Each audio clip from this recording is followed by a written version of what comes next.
আসসালামু আলাইকুম গাইস, আশা করি সবাই ভালো আছেন। আপনাদের দোয়ায় আল্লাহর রহমতে আমিও ভালো আছি। আজকে আমি আপনাদের পেঁয়াজ পাতা দিয়ে গুঁড়া মাছের চচ্চড়ি করে দেখাবো। এর জন্য প্রথমেই এখন আমি ঢেলে দিব পেঁয়াজ পাতা। এখন আমি দিয়ে দেব এতে লবণ, হলুদ গুঁড়া, ধনিয়া গুঁড়া, কাঁচামরিচ এবং পেঁয়াজ কুচি। এখন দিয়ে দিব পরিমাণ মতো তেল। এখন সব উপকরণ আমি হাত দিয়ে ভালোভাবে মিক্স করে নিব। দেখতেই পাচ্ছেন কত সুন্দর করে ভালোভাবে মেখে নিচ্ছি। দিয়ে দিব আবারও গুঁড়া মাছের সাথে আলু এবং পেঁয়াজ পাতা এবং সব মশলাগুলোকে ভালোভাবে মাখিয়ে নিব। এখন এখানে ভালোভাবে হাতটা ধুয়ে পানি মিক্স করে দিব।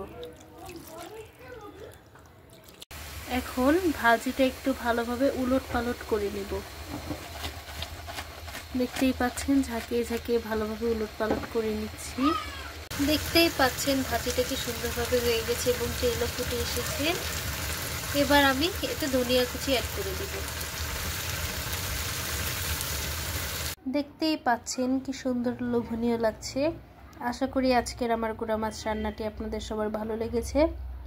যদি ভালো লেগে থাকে তাহলে ভিডিওটিতে লাইক, একটি ফলো এবং শেয়ার করে দিন। ধন্যবাদ।